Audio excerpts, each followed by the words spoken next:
So in this video, we're going to find the area between two curves in the case where horizontal representative rectangles is better, or in other words, integration with respect to the y-axis. So here we have two curves, y squared plus x equals 3, which is this horizontally aligned parabola. And we have x minus y equals 1, which is this linear function right here.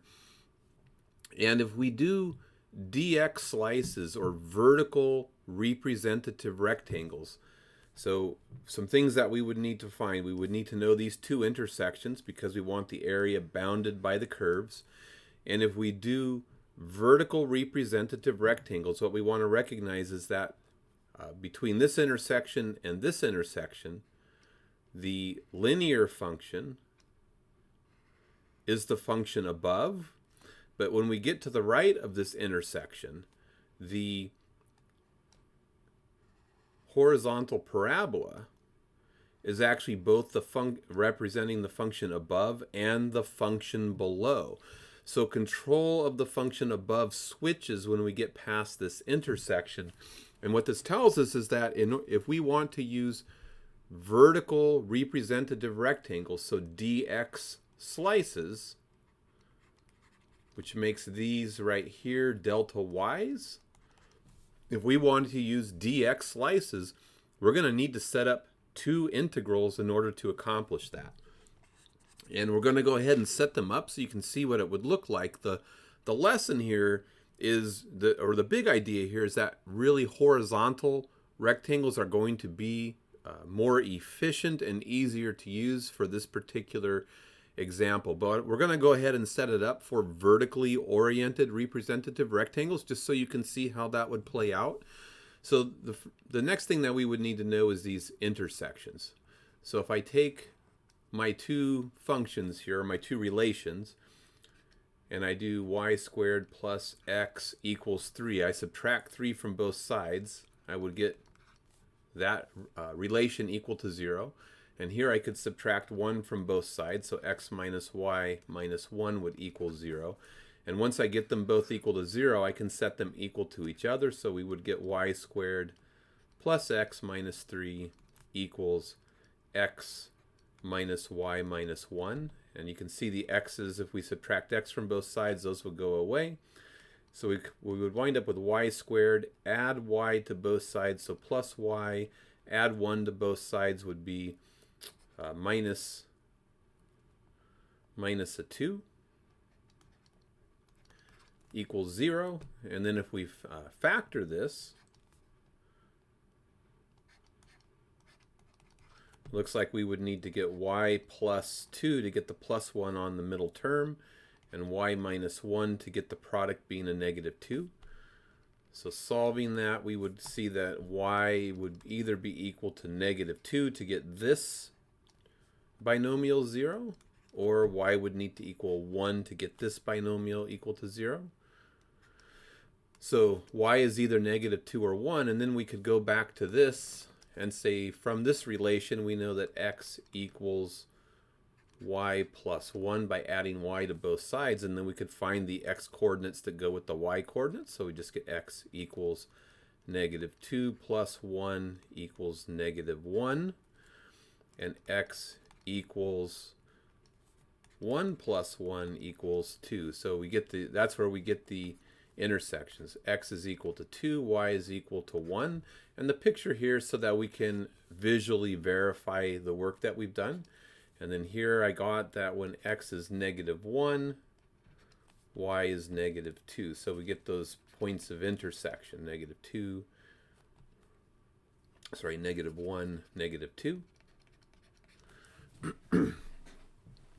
And then the distance between the curves is going to be, we have dx slices, the distance between the curves is a delta y. So to get that distance, it's the upper function minus the lower. You're going to need to solve each of the functions that are showing up here for y. So with this one, I get x minus y equals 1, means that y is going to equal x minus 1. So this guy right here is y equal to x minus 1. And then I need to solve this guy for y. So I have a y squared plus x equals 3. So y squared would equal 3 minus x. And then we would need to take the square root of both sides to get the y by itself. But we know that we're going to get a plus or minus. And so we get the function above is y equals the positive square root of 3 minus x. And the function below is y is equal to the opposite of the square root of 3 minus x. And those are all the pieces that we need now to do the vertically aligned representative rectangles. So what we would wind up doing is first say, let's integrate from -1 to 2, because we're doing dx slices. I'll use the x coordinates.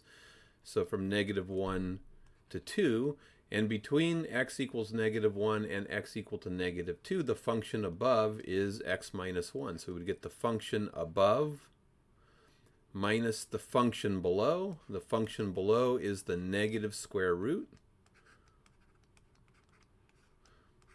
And this would be dx. And then we'd have to go plus. Now when we get past this intersection, when we get to the right of that intersection, the function above changes. So we're going to integrate from 2. And the function here is going to end at x equals 3. And what I want to notice there is we'd actually have to figure this out. We would need to take that parabola and figure out, how do I find the x coordinate of that vertex? So that would be a question we would need to deal with if I didn't have the visual information slapping me in the face right here. So the function above would be the square root of 3 minus x. And then it's minus the function below is the opposite of the square root of 3 minus x dx. And then you'd simplify things a little bit before you tried to integrate. So you'd go -1 to 2, and you'd have x minus 1 minus minus a double negation plus square root of 3 minus x dx plus integrate from 2 to 3. And you're going to get a double negation, so you're going to get 2 square roots of 3 minus x. And you'd probably factor that 2 out in front of the integral. So this is what you'd have to integrate. These two integrals would need to be integrated in order to get the area between or bounded by the curves that you see here. So the idea is that this was difficult. And the thing that made it difficult, the big idea is the thing that made it difficult was that at this intersection right here, we handed off control for the function above to a different function. So we want to take and look at the same scenario.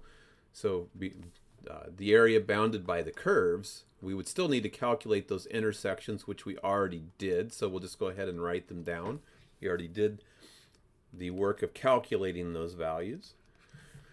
So what I want to recognize is if I draw a horizontally oriented representative rectangle, representing the area between the curves, it would go from here to here, trying to make it as horizontal as I can.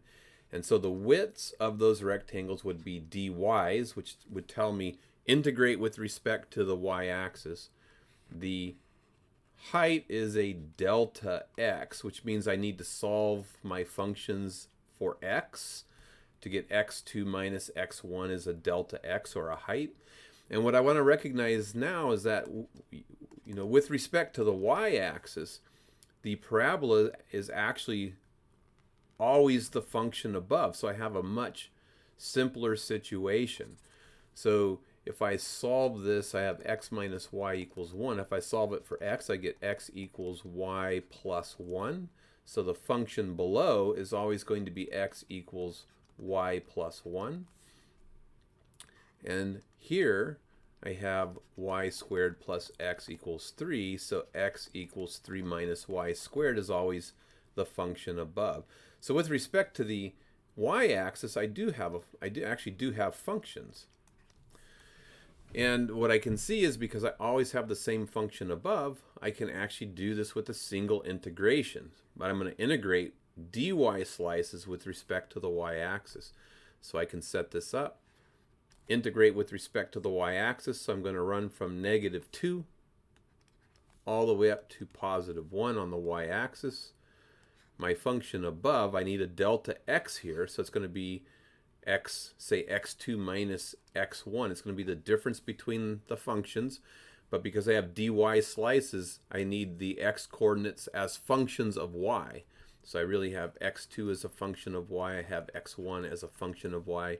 So the function above is 3 minus y squared, minus the function below is the line y plus 1.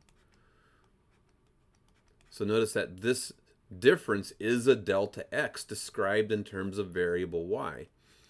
And this is a dy. So we can simplify a little bit. Negative 2 to 1. We get 3 minus y squared minus y minus 1 dy. Negative 2 to 1. And this is going to be minus y squared if I put it in descending order. Minus y. 3 minus 1 is plus 2 dy. And then we would integrate. So we would get a y cubed from here, and it would be a negative 1/3 y cubed minus, it's going to be a y squared, so we would need to multiply by a half to kill that 2, plus a 2 times y, integrating from negative 2 to 1. And I can kind of step my calculations over here, plug in the upper bound of integration, so we're going to get 1 cubed, 1 squared, and 1. So we'll just get the coefficients. So we get negative 1/3 minus 1/2 plus 2 minus, plug in the negative 2. So negative 1/3 negative 2 cubed minus a half of the negative 2 squared plus 2 times y, but y is negative 2. And then you just have to start simplifying, and this is where you hope you don't make an arithmetic error. Minus 1/3 minus 1/2 plus 2, double negation is going to be a plus. 2 cubed is going to be plus 8/3. We have a minus, minus, minus. We're going to get minus 4 over 2, which is just 2, so minus 2, if I didn't make a mistake. And then we get a minus 4, but the minus out here will make that a plus 4. And then you just start simplifying this. Negative 1/3 plus 8/3 is going to be a 7/3 minus the halfie. We have 2 minus 2 plus 4 is a plus 4. So this is going to be, this would be 12/3. So we'd get 19/3 minus a half. And then that's going to be what? 38 minus 3 all over 6, which is 31/6. So I'm kind of all over the place here, but I think you get the gist. I really don't need to do the integration for you. You know how to integrate. The idea is, how do you set up the integral correctly? And the big lesson here was that this integral is going to be far easier to deal with than having to take the sum of the two integrals that we did over here. We have a much simpler setup and calculation going on.